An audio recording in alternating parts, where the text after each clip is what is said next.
Hi, I'm Jen and this is Meg, and we're going to be showing you the squat today. So first thing we're going to talk about is the setup. It's the most important part.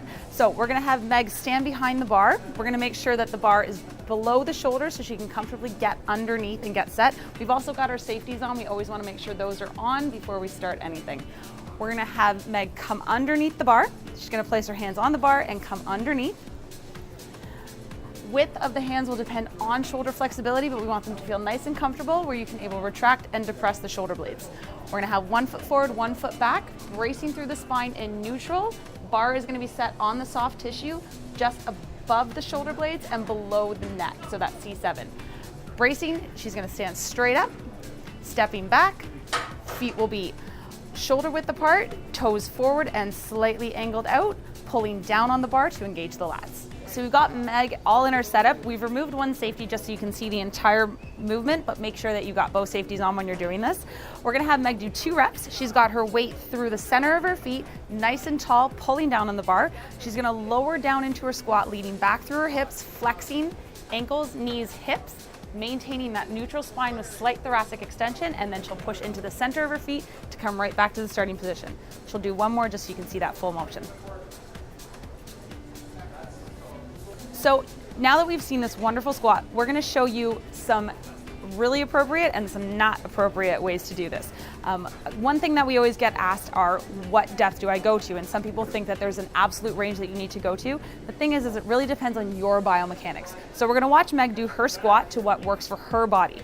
So we're gonna go down, weight in the center of the feet, down and holding. So she's got weight in the center, reflects at the ankles, knees, hips, maintaining neutral with slight thoracic extension with those lats engaged, and she'll return back to starting. That's great for Meg. So now we're gonna go down, and if Meg didn't have that range, she's gonna show what could happen. So Meg, if you wanna show us, we're going down. And as you can see, Meg changed her tilt of her pelvis, so now she's doing a posterior tilt, which is taking us out of neutral. This is not where we wanna be. So we're gonna come on back up. We don't want her to stay there. So that's one way, is your hips going backwards. The other option that your body could find is to go down, and we've got this lovely lordotic arch happening. So low back is arching, pelvis is tilting forward, another way that we're not maintaining neutral. So we're gonna come back out of that.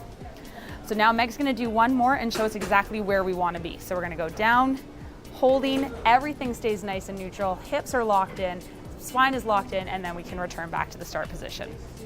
So now that we've seen all the different portions of the squat, we're gonna take it through right from the top to the end just so you can see the entire thing working. So Meg's gonna come, place her hands on the bar, stepping underneath, 1 foot forward, 1 foot back. Bar goes across on the soft tissue just below this neck and just above the scapula, so shoulder blades. She'll push straight up, nice and braced, placing the feet just around shoulder distance apart, toes forward, slightly out. Weight in the center of her feet, she's going to lead back through her hips, flexing into her hips, knees, and ankles, maintaining neutral, and coming up with that slight thoracic extension. Staying nice and strong, chin stays parallel to the floor. Beautiful, just like that.